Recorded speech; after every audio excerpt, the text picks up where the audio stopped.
मेरे प्रिय आत्मन, प्रेम क्या है? जीना और जानना तो आसान है, लेकिन कहना बहुत कठिन है। जैसे कोई मछली से पूछे कि सागर क्या है, तो मछली कह सकती है यह है सागर, ये रहा, चारों तरफ वही है। लेकिन कोई पूछे कि कहो क्या है, बताओ मत, तो बहुत कठिन हो जाएगा मछली को। आदमी के जीवन में भी जो श्रेष्ठ है, सुंदर है और सत्य है, उसे जिया जा सकता, जाना जा सकता, हुआ जा सकता, लेकिन कहना बहुत मुश्किल है। और दुर्घटना और दुर्भाग्य यह है कि जिसमें जिया जाना चाहिए, जिसमें हुआ जाना चाहिए, उसके संबंध में मनुष्य जाति 5-6 हजार वर्ष से केवल बातें कर रही है। प्रेम की बात चल रही है, प्रेम के गीत गाए जा रहे हैं, प्रेम के भजन गाए जा रहे हैं, और प्रेम का मनुष्य के जीवन में कोई स्थान नहीं है। अगर आदमी के भीतर खोजने जाएं तो प्रेम से ज्यादा असत्य शब्द दूसरा नहीं मिलेगा।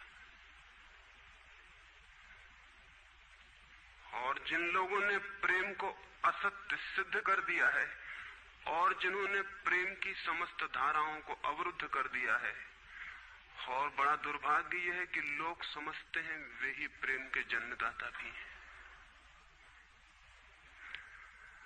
धर्म प्रेम की बातें करता है, लेकिन आज तक जिस प्रकार का धर्म मनुष्य जाति के ऊपर दुर्भाग्य की भांति छाया हुआ है, उस धर्म ने ही मनुष्य के जीवन से प्रेम के सारे द्वार बंद कर दिए।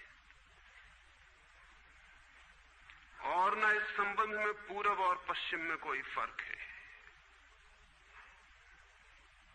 न हिंदुस्तान में और न अमेरिका में कोई फर्क है।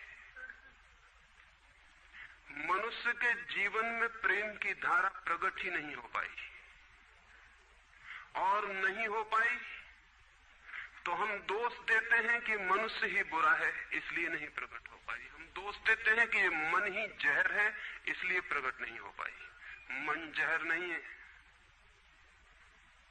और जो लोग मन को जहर कहते रहे उन्होंने ही प्रेम को जहरीला कर दिया, प्रेम को प्रकट नहीं होने दिया। मन जहर हो कैसे सकता है? इस जगत में कुछ भी जहर नहीं है। परमात्मा के सारे उपक्रम में कुछ भी विष नहीं है, सब अमृत है।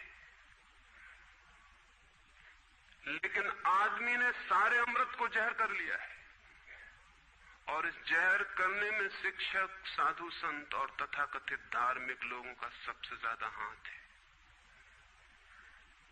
इस बात को थोड़ा समझ लेना जरूरी है, क्योंकि अगर ये बात दिखाई न पड़े तो मनुष्य के जीवन में कभी भी प्रेम भविष्य में भी नहीं हो सकेगा। क्योंकि जिन कारणों से प्रेम नहीं पैदा हो सका है, उन्हीं कारणों को हम प्रेम प्रकट करने के आधार और कारण बना रहे हैं।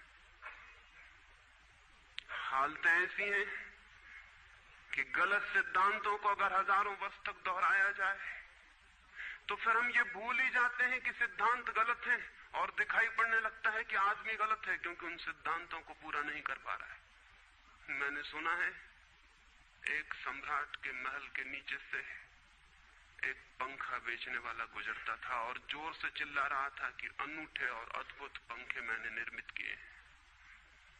ऐसे पंखे कभी भी नहीं बनाए गए, ये पंखे कभी देखे भी नहीं गए हैं। सम्राट ने खिड़की से झांक के देखा कि कौन है जो अनूठे पंखे ले आया। सम्राट के पास सब तरह के पंखे थे, दुनिया के कोने कोने में जो मिल सकते थे। और नीचे देखा, गलियारे में खड़ा हुआ एक आदमी, साधारण 2-2 पैसे के पंखे होंगे, और चिल्ला रहा है कि अनूठे, अद्वितीय। उस आदमी को ऊपर बुलाया और पूछा कि इन पंखों में क्या खूबी है, दाम क्या है इन पंखों के? उस पंखे वाले ने कहा कि महाराज, दाम ज्यादा नहीं है, पंखे को देखते हुए दाम बहुत कम है, सिर्फ 100 रुपए का पंखा है। सम्राट ने कहा 100 रुपए?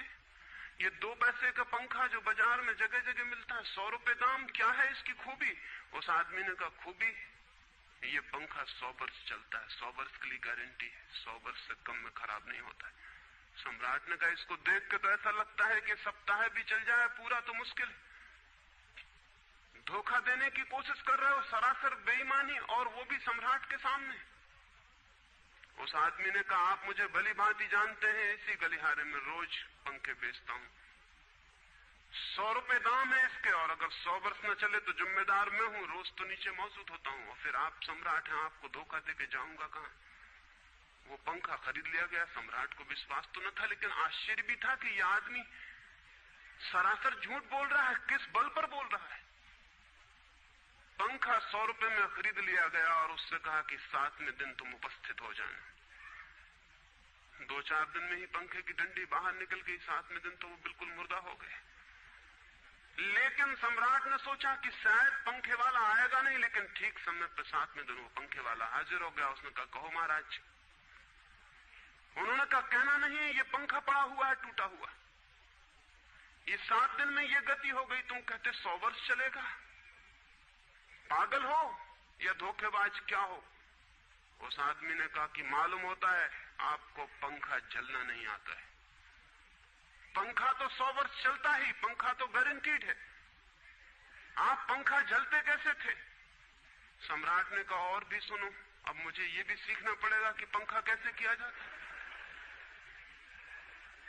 उस आदमी ने कहा कृपा करके बताइए कि इस पंखे की गति 7 दिन में ऐसी कैसे बना दी आपने, किस भांति पंखा किया।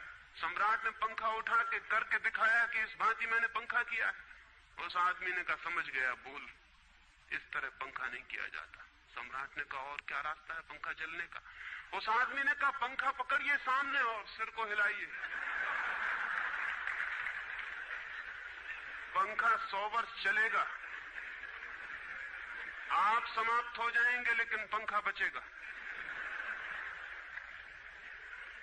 पंखा गलत नहीं है, आपके जलने का ढंग गलत है।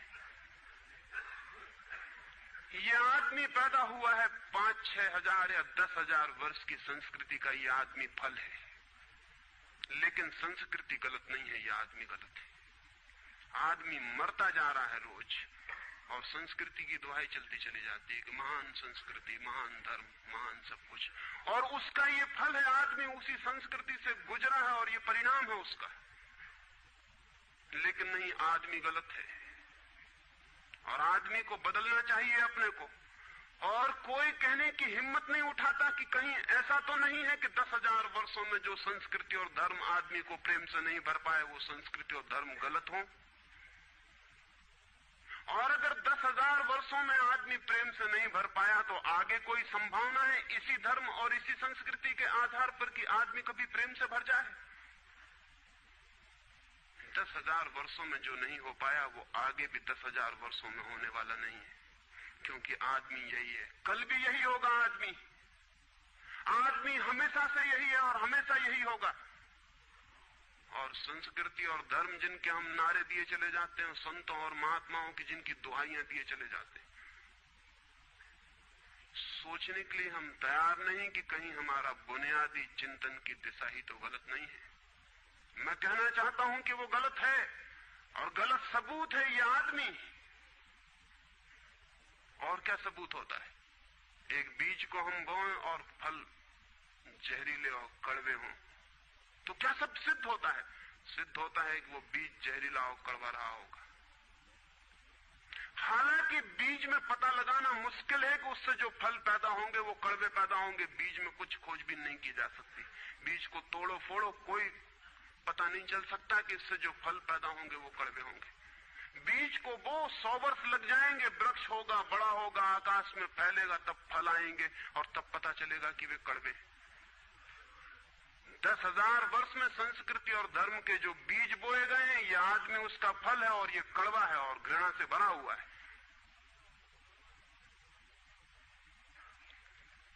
लेकिन उसी की दुहाई दिए चले जाते हैं हम और सोचते हैं उससे प्रेम हो जाएगा।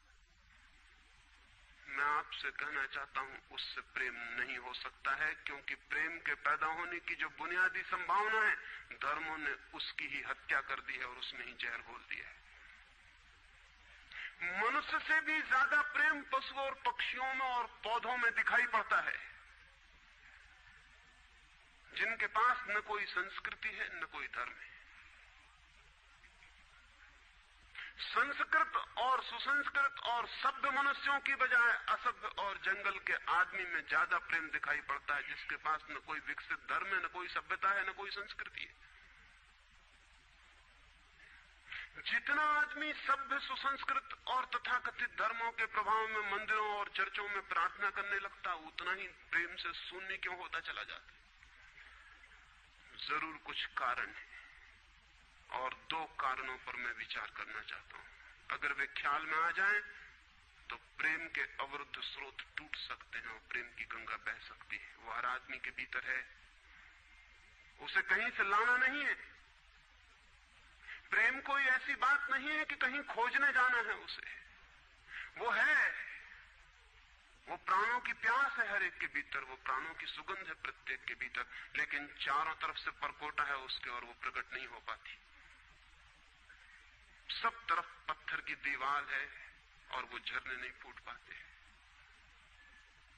तो प्रेम की खोज और प्रेम की साधना कोई पॉजिटिव, कोई विधायक खोज और साधना नहीं है कि हम जाएं और कहीं प्रेम सीख लें। एक मूर्तिकार एक पत्थर को तोड़ रहा था, कोई देखने गया था कि मूर्ति कैसे बनाई जाती है। उसने देखा कि मूर्ति तो बिल्कुल नहीं बनाई जा रही, सिर्फ छेनी और हथौड़े से पत्थर तोड़ा जा रहा है। तो उस आदमी ने पूछा कि आप क्या कर रहे हैं, मूर्ति नहीं बनाएंगे? मैं तो मूर्ति का बनना देखने आया हूं, आप तो सिर्फ पत्थर तोड़ रहे हैं। उस मूर्तिकार ने कहा कि मूर्ति तो पत्थर के भीतर छिपी है, उसे बनाने की जरूरत नहीं है, सिर्फ उसके ऊपर जो व्यर्थ पत्थर जुड़ा है उसे अलग कर देने की जरूरत है और मूर्ति प्रकट हो जाएगी। मूर्ति बनाई नहीं जाती, मूर्ति सिर्फ आविष्कृत होती है, डिस्कवर होती है, अनावृत होती है, उगाड़ी जाती है। मनुष्य के भीतर प्रेम छिपा है, सिर्फ उगाड़ने की बात है, उसे पैदा करने का सवाल नहीं है, अनावृत करने की बात है। कुछ है जो हमने ऊपर से ओढ़ा हुआ है, जो उसे प्रकट नहीं होने देता। एक चिकित्सक से जाके आप पूछें कि स्वास्थ्य क्या है, और दुनिया का कोई चिकित्सक नहीं बता सकता कि स्वास्थ्य क्या है। बड़े आश्चर्य की बात है, स्वास्थ्य पर ही तो सारा चिकित्सा शास्त्र खड़ा है, सारी मेडिकल साइंस खड़ी है, और कोई नहीं बता सकता कि स्वास्थ्य क्या है। लेकिन चिकित्सक से पूछें कि स्वास्थ्य क्या है, तो वो कहेगा बीमारियों के बाबत हम बता सकते हैं कि बीमारियां क्या हैं, उनके लक्षण हमें पता है, एक एक बीमारी का अलग अलग परिभाषा हमें पता है। स्वास्थ्य का हमें कोई भी पता नहीं है। इतना हम कह सकते हैं कि जब कोई बीमारी नहीं होती तो जो होता है वो स्वास्थ्य है। स्वास्थ्य तो मनुष्य के भीतर छिपा है, इसलिए मनुष्य की परिभाषा के बाहर है। बीमारी बाहर से आती है, इसलिए बाहर से परिभाषा की जा सकती है। स्वास्थ्य भीतर से आता है, उसकी कोई परिभाषा नहीं की जा सकती। इतना ही हम कह सकते हैं कि बीमारियों का अभाव स्वास्थ्य है। लेकिन ये स्वास्थ्य की कहां परिभाषा हुई? स्वास्थ्य के संबंध में तो हमने कुछ भी ना कहा कि बीमारियां नहीं है, तो बीमारियों के संबंध में कहा। सच ये है कि स्वास्थ्य पैदा नहीं करना होता, या तो छिप जाता है बीमारियों में, या बीमारियां हट जाती हैं तो प्रकट हो जाता है। स्वास्थ्य हम में है, स्वास्थ्य हमारा स्वभाव है, प्रेम हम में है, प्रेम हमारा स्वभाव है। इसलिए ये बात गलत है कि मनुष्य को समझाया जाए कि तुम प्रेम पैदा करो। सोचना यह है कि प्रेम पैदा क्यों नहीं हो पा रहा है, बाधा क्या है, अड़चन क्या है, कहां रुकावट डाल दी गई। अगर कोई भी रुकावट ना हो तो प्रेम प्रकट होगा ही, उसे सिखाने की और समझाने की कोई भी जरूरत नहीं है। अगर मनुष्य के ऊपर गलत संस्कृति और गलत संस्कार की धाराएं और बाधाएं न हो तो हर आदमी प्रेम को उपलब्ध होगा ही, ये अनिवार्यता है। प्रेम से कोई बच ही नहीं सकता, प्रेम स्वभाव है। गंगा बहती है हिमालय से, बहेगी गंगा, उसके प्राण है, उसके पास जल है, वो बहेगी और सागर को खोज ही लेगी। न किसी पुलिस वाले से पूछेगी, न किसी पुरोहित से पूछेगी कि सागर कहां है। देखा किसी गंगा को चौरस्ते पर खड़े होकर पूछते कि सागर कहां है? उसके प्राणों में है छिपी सागर की खोज और ऊर्जा है, तो पहाड़ तोड़ेगी, मैदान तोड़ेगी और पहुंच जाएगी सागर तक। सागर कितने ही दूर हो, कितना ही छिपा हो, खोज ही लेगी। और कोई रास्ता नहीं है, कोई गाइड बुक नहीं है कि जिससे पता लगा ले कि कहां से जाना है, लेकिन पहुंच जाती है। लेकिन बांध बांध दिए जाएं, चारों तरफ पर कोटे उठा दिए जाएं, प्रकृति की बाधाओं को तोड़ के तो गंगा सागर तक पहुंच जाती है, लेकिन अगर आदमी की इंजीनियरिंग की बाधाएं खड़ी कर दी जाएं तो हो सकता है गंगा सागर तक न पहुंच पाए। ये भेद समझ लेना जरूरी है। प्रकृति की कोई भी बाधा असल में बाधा नहीं है, इसलिए गंगा सागर तक पहुंच जाती है, हिमालय को काट के पहुंच जाती है। लेकिन अगर आदमी ईजाद करे, इंतजाम करे, तो गंगा को सागर तक नहीं भी पहुंचने दे सकता है। प्रकृति का तो एक सहयोग है, प्रकृति तो एक हार्मनी है। वहां जो बाधा भी दिखाई पड़ती है वो भी शायद शक्ति को जगाने के लिए चुनौती है। वहां जो विरोध भी दिखाई पड़ता है वो भी शायद भीतर प्राणों में जो छिपा है उसे प्रकट करने के लिए बुलावा है। वहां शायद कोई बाधा नहीं है। वहां हम बीज को दबाते हैं जमीन में, दिखाई पड़ता है कि जमीन की एक परत बीज के ऊपर पड़ी है, बाधा दे रही, लेकिन वो बाधा नहीं दे रही। अगर वो परत ना होगी तो बीज अंकुरित भी नहीं हो पाएगा। ऐसे दिखाई पड़ता है कि एक परत जमीन की बीज को नीचे दबा रही है, लेकिन वो परत दबा इसलिए रही है ताकि बीज दबे, गले और टूट जाए और अंकुर बन जाए। ऊपर से दिखाई पड़ता है वो जमीन बाधा दे रही, लेकिन वो जमीन मित्र है और सहयोग कर रही बीज को प्रकट करने में।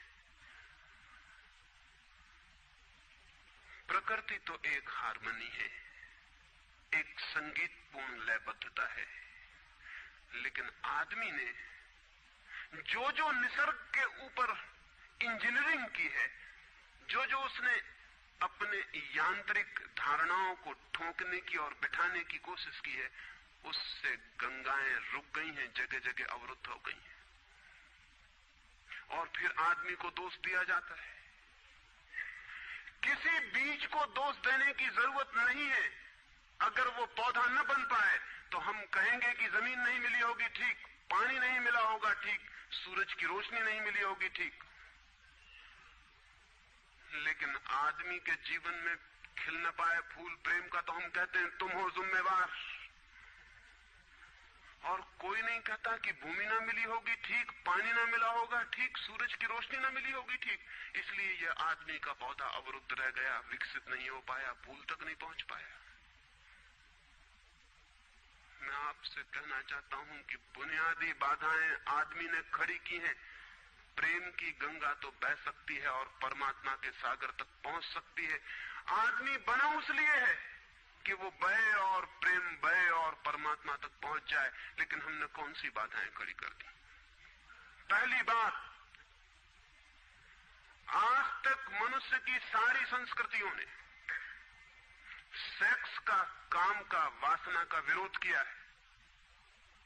इस विरोध ने मनुष्य के भीतर प्रेम के जन्म की संभावना तोड़ दी, नष्ट कर दी।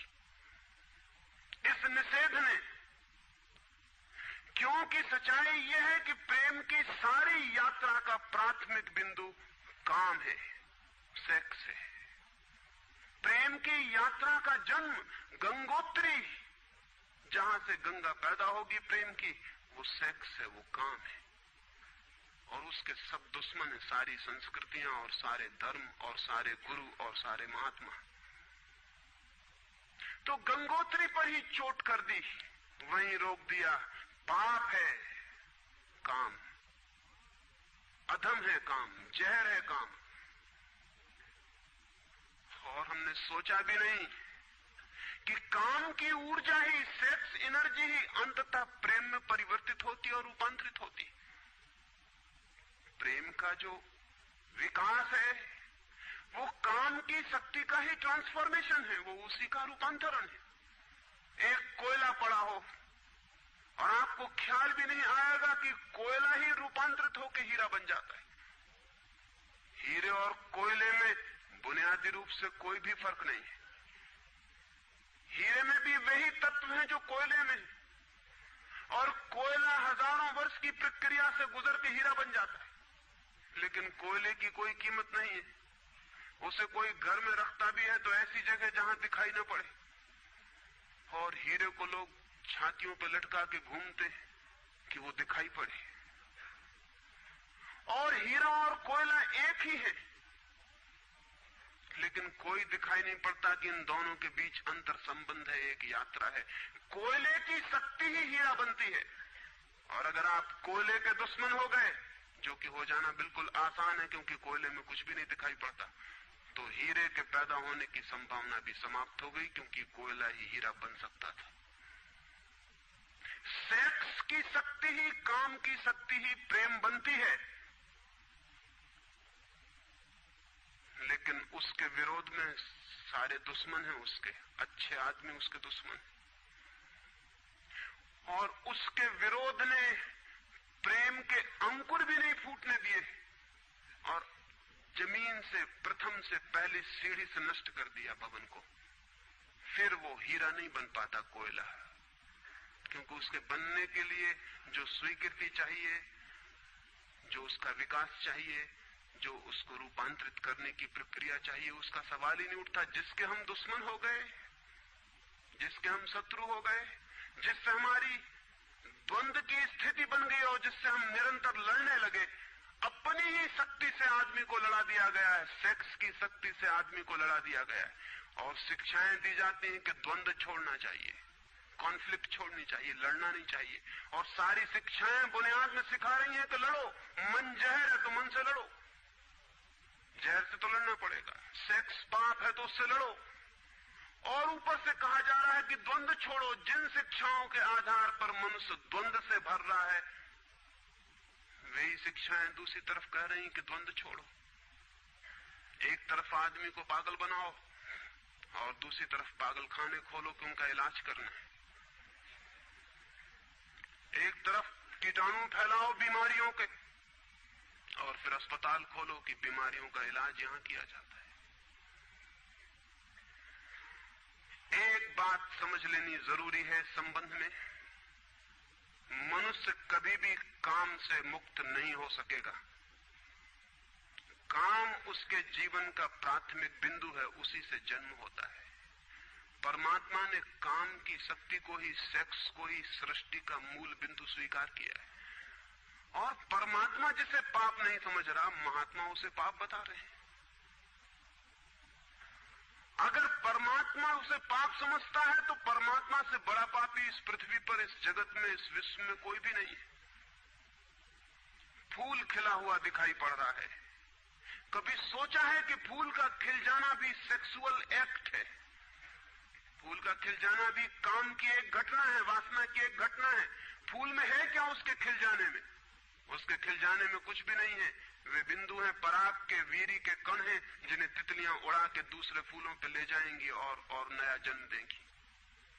एक मोर नाच रहा है और कवि गीत गा रहे हैं, और संत भी देख के प्रसन्न होंगे, लेकिन उन्हें ख्याल नहीं कि नृत्य एक सेक्सुअल एक्ट है। मोर पुकार रहा है अपनी प्रेयसी को या अपने प्रेमी को, वो नृत्य किसी को रिझाने के लिए।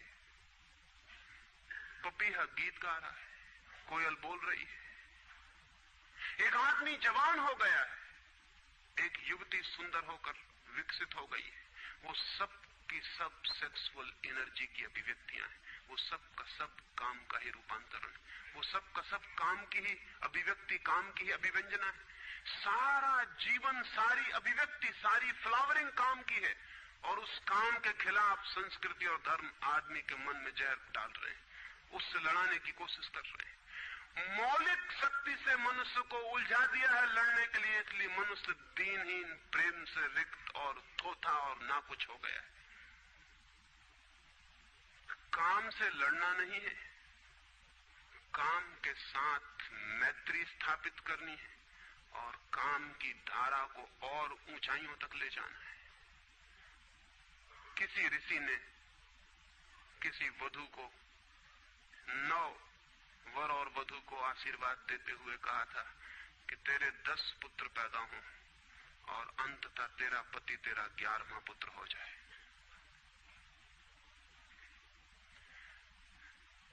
वासना रूपांतरित हो तो पत्नी मां बन सकती है, वासना रूपांतरित हो तो काम प्रेम बन सकता है, लेकिन काम ही प्रेम बनता है। काम की ऊर्जा ही प्रेम की ऊर्जा में विकसित होती है, फलित होती है। लेकिन हमने मनुष्य को भर दिया है काम के विरोध में। इसका परिणाम यह हुआ कि प्रेम तो पैदा नहीं हो सका, क्योंकि वो तो आगे का विकास था, काम की स्वीकृति से आता। प्रेम तो विकसित नहीं हुआ और काम के विरोध में खड़े होने के कारण मनुष्य का चित्त ज्यादा से ज्यादा कामुक और सेक्सुअल होता चला गया। हमारे सारे गीत, हमारी सारी कविताएं, हमारे चित्र, हमारी पेंटिंग्स, हमारे मंदिर, हमारी मूर्तियां सब घूम फिर के सेक्स के आसपास केंद्रित हो गई। हमारा मन ही सेक्स के आसपास केंद्रित हो गया। इस जगत में कोई भी पशु मनुष्य की भांति सेक्सुअल नहीं है। मनुष्य 24 घंटे सेक्सुअल हो गया। उठते बैठते सोते जागते सेक्स ही सब कुछ हो गया। उसके प्राण में एक घाव हो गया, विरोध के कारण, दुश्मनी के कारण, शत्रुता के कारण।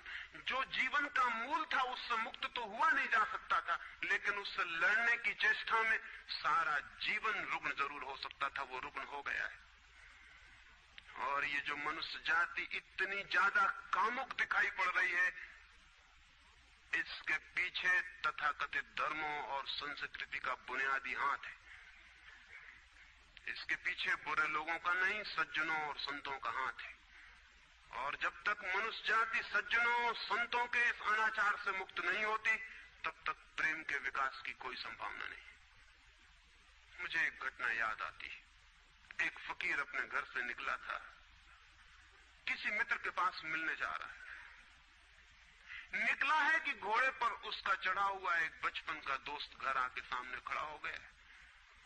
उसने कहा कि दोस्त तुम घर पे रुको, वर्षों से प्रतीक्षा करता था कि तुम आओगे तो बैठेंगे और बात करेंगे, और दुर्भाग्य कि मुझे किसी मित्र से मिलने जाना है, मैं वचन दे चुका हूं तो मैं वहां जाऊंगा, घंटे भर में जल्दी से जल्दी लौट आऊंगा, तब तक तुम विश्राम करो। उसके मित्र ने कहा कि मुझे तो चैन नहीं है, अच्छा होगा कि मैं तुम्हारे साथ ही चला चलूं। लेकिन उसने कहा कि मेरे कपड़े सब गंदे हो गए धूल से रास्ते की, अगर तुम्हारे पास कुछ अच्छा कपड़ा हो तो मुझे दे दो, तो मैं डाल लूं और साथ हो जाऊं। निश्चित था उस फकीर के पास किसी सम्राट ने उसे एक बहुमूल्य कोट, एक पगड़ी और धोती भेंट की थी। उसने संभाल कर रखी थी, कभी जरूरत पड़ेगी तो पहनूंगा। वो जरूरत नहीं आई थी, निकाल के ले आया। खुशी में मित्र ने जब पहन ली तब उसे थोड़ी ईर्ष्या पैदा हुई। मित्र ने पहन के तो मित्र सम्राट मालूम होने लगा। बहुमूल्य कोट था, पगड़ी थी, धोती थी, शानदार जूते थे, और उसके सामने वो फकीर बिल्कुल ही नौकर चाकर दीनहीन दिखाई पड़ने लगा। उसने सोचा है तो बड़ा मुश्किल हुआ है, तो बड़ा गलत हुआ। जिनके घर में ले जाऊंगा ध्यान इस पर जाएगा, मुझ पर किसी का भी ध्यान जाएगा नहीं। अपने ही कपड़े, और आज अपने ही कपड़ों के कारण मैं दीनहीन हो जाऊंगा। लेकिन बार बार मन को समझाया कि मैं फकीर हूं, आत्मा परमात्मा की बात करने वाला, क्या रखा है कोट में पगड़ी में, छोड़ो, पहने रहने तो कितना फर्क पड़ता है। लेकिन जितना समझाने की कोशिश की कि कोट पगड़ी में क्या रखा है, कोट पगड़ी ही उसके मन में घूमने लगी। मित्र दूसरी बात करने लगा, लेकिन वो भीतर तो, ऊपर तो कुछ और दूसरी बातें कर रहा है, लेकिन वहां उसका मन नहीं है, भीतर उसे बस कोट और पगड़ी। रास्ते पर जो भी आदमी देखता है उसको कोई भी नहीं देखता, मित्र की तरफ सबकी आंखें जाती हैं। वो बड़ा मुश्किल में पड़ गया कि तो आज अपनी भूल कर ली, अपने हाथ से भूल कर ली। जिनके घर जाना था वहां पहुंचा, जाके परिचय दिया कि मेरे मित्र हैं जमाल, बचपन के दोस्त हैं, बहुत प्यारे आदमी हैं। और फिर अचानक अनजाने मुंह से निकल गया कि रह गए कपड़े सो कपड़े मेरे।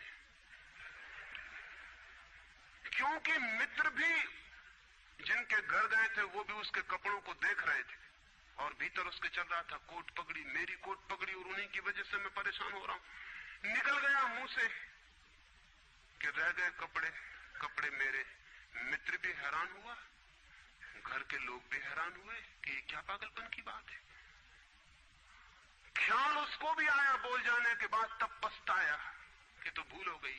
पछताया तो और दबाया अपने मन को, बाहर निकल के क्षमा मांगने लगा कि क्षमा कर दो, बड़ी गलती हो गई।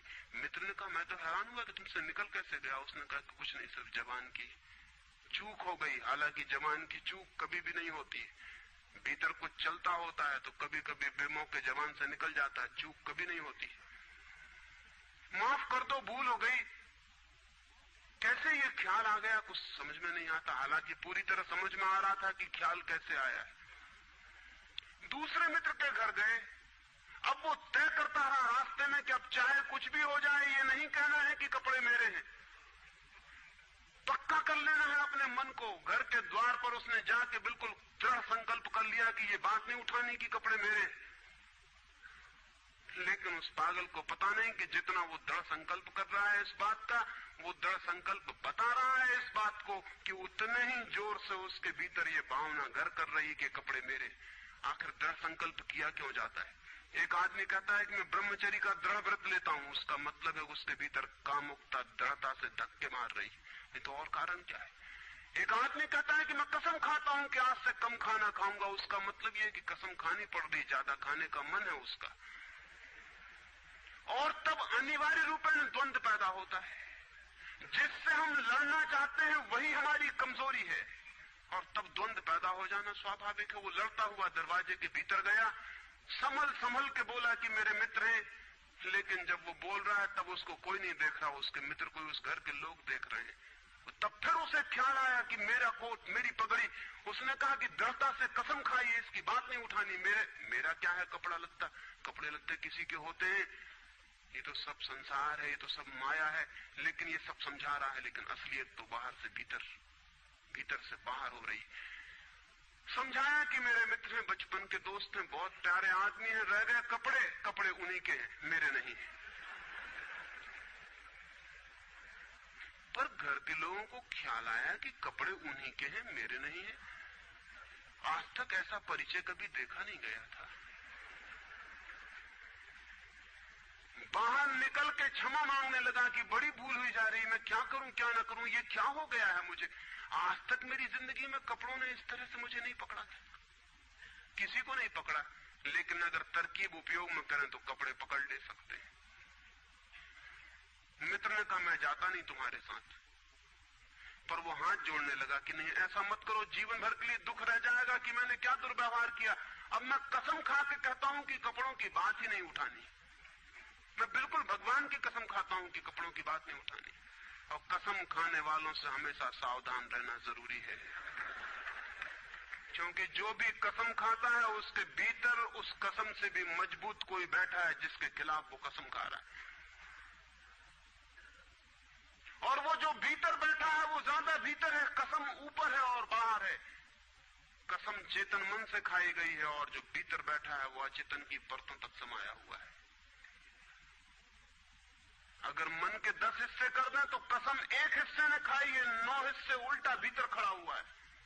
ब्रह्मचर्य की कसम एक हिस्सा खा रहा है मन का, और 9 हिस्सा परमात्मा की दुहाई दे रहा है। वो जो परमात्मा ने बनाया वो उसके लिए कहा चला जा रहा है, कहे चला जा रहा है। गए तीसरे मित्र के घर। अब उसने बिल्कुल ही अपनी सांसों तक पे संयम कर रखा है। संयमी आदमी बड़े खतरनाक होते हैं, क्योंकि उनके भीतर ज्वालामुखी उबल रहा है और ऊपर से वो संयम साधे हुए हैं। और इस बात को स्मरण रखना कि जिस चीज को साधना पड़ता है, साधने में इतना श्रम लग जाता है कि साधना पूरे वक्त हो नहीं सकती, फिर शिथिल होना पड़ेगा, विश्राम करना पड़ेगा। अगर मैं जोर से मुट्ठी बांध लूं तो कितनी देर बांधे रख सकता हूं? 24 घंटे। जितने जोर से बांधूंगा उतने ही जल्दी थक जाऊंगा और मुट्ठी खुल जाएगी।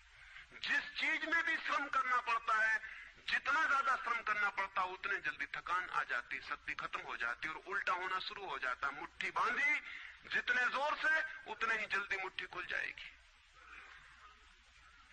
मुट्ठी खुली रखी जा सकती है 24 घंटे, लेकिन बांध के नहीं रखी जा सकती है। जिस काम में श्रम पड़ता है उस काम को आप जीवन नहीं बना सकते, कभी सहज नहीं हो सकता वो काम। श्रम पड़ेगा, फिर विश्राम का वक्त आएगा ही।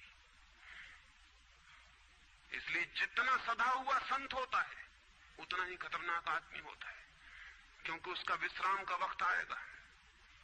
24 घंटे में घंटे भर को उसे शिथिल होना पड़ेगा, उसी बीच दुनिया भर के पाप उसके भीतर खड़े हो जाएंगे, नरक सामने आ जाएगा।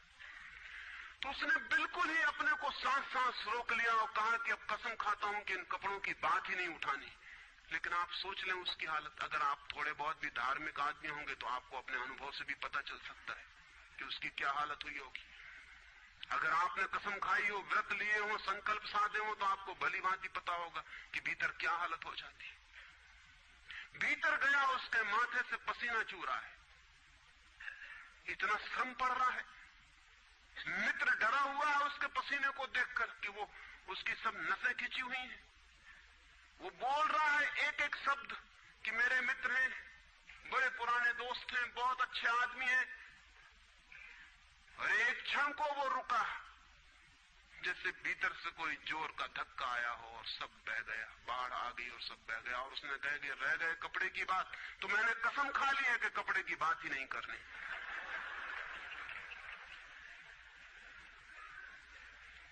ये जो इस आदमी के साथ हुआ वो पूरी मनुष्य जाति के साथ सेक्स के संबंध में हो गया है।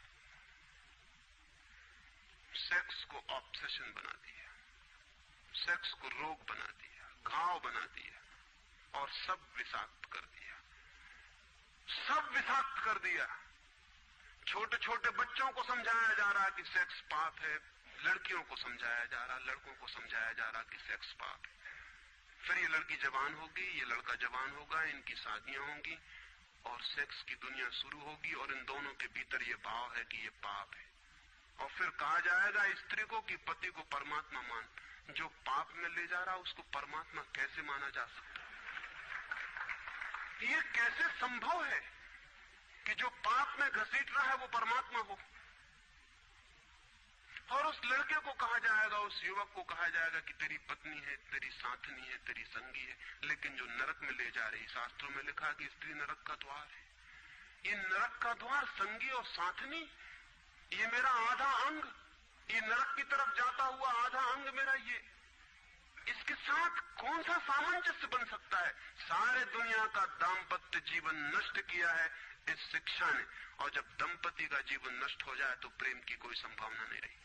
क्योंकि जब पति और पत्नी प्रेम न कर सके एक दूसरे को, जो कि अत्यंत सहज और नैसर्गिक प्रेम है, तो फिर कौन और किसको प्रेम कर सकेगा? इस प्रेम को बढ़ाया जा सकता है कि पत्नी और पति का प्रेम इतना विकसित हो, इतना उदात्त हो, इतना ऊंचा बने कि धीरे धीरे बांध तोड़ दे और दूसरों तक फैल जाए। ये हो सकता है, लेकिन इसको समाप्त ही कर दिया जाए, तोड़ ही दिया जाए, विषाक्त कर दिया जाए तो फैलेगा क्या, बढ़ेगा क्या? रामानुज एक गांव में ठहरे थे और एक आदमी ने आके कहा कि मुझे परमात्मा को पाना है। तो उन्होंने कहा कि तूने कभी किसी को प्रेम किया है? उस आदमी ने कहा, इस झंझट में मैं कभी पड़ा ही नहीं, प्रेम वगैरह की झंझट मैंने की, मुझे तो परमात्मा को खोजना है। रामानुज ने कहा, तूने कभी झंझट ही नहीं की प्रेम की? उसने कहा, मैं बिल्कुल सच कहता हूं आपसे। और बेचारा ठीक ही कह रहा था, क्योंकि धर्म की दुनिया में प्रेम एक डिस्क्वालिफिकेशन, एक अयोग्यता है। तो उसने सोचा कि अगर मैं कहूं किसी को प्रेम किया तो वो कहेंगे अभी प्रेम छोड़, ये राग वाग छोड़, अभी अगर पहले इन सबको छोड़ के आ तब इधर आना। तो उस बेचारे ने किया भी हो तो वो कहता गया कि मैंने नहीं किया, नहीं किया। ऐसा कौन आदमी होगा जिसने थोड़ा बहुत प्रेम नहीं किया हो? रामानुज ने तीसरी बार पूछा कि तू कुछ तो बता, थोड़ा बहुत भी, कभी भी किसी को? उसने कहा, माफ करिए, आप क्यों बात वही बात पूछे चले जा रहे हैं? मैंने प्रेम की तरफ आंख उठा के नहीं देखा, मुझे तो परमात्मा को खोजना है। तो रामानुज ने कहा, मुझे क्षमा कर, तू कहीं और खोज, क्योंकि मेरा अनुभव यह है कि अगर तूने किसी को प्रेम किया हो तो उस प्रेम को फिर इतना बड़ा जरूर किया जा सकता है कि वो परमात्मा तक पहुंच जाए। लेकिन अगर तूने प्रेम ही नहीं किया तो तेरे पास कुछ है ही नहीं जिसको बड़ा किया जा सके। बीज ही नहीं है तेरे पास जो वृक्ष बन सके। तो तू जा कहीं और पूछ। और जब पति और पत्नी में प्रेम न हो, जिस पत्नी ने अपने पति को प्रेम न किया हो और जिस पति ने अपनी पत्नी को प्रेम न किया हो, वे बेटों को, बच्चों को प्रेम कर सकते हैं तो आप गलती में हैं। पत्नी उसी मात्रा में बेटे को प्रेम करेगी जिस मात्रा में उसने अपने पति को प्रेम किया है, क्योंकि ये बेटा पति का ही फल है, उसका ही प्रतिफलन है, उसका ही रिफ्लेक्शन है। ये इस बेटे के प्रति जो प्रेम होने वाला है वो उतना ही होगा जितना उसने पति को चाहा और प्रेम किया हो। ये पति की ही मूर्ति है जो फिर नई होकर वापस लौट आई है। अगर पति के प्रति प्रेम नहीं है तो बेटे के प्रति प्रेम सच्चा कभी भी नहीं हो सकता।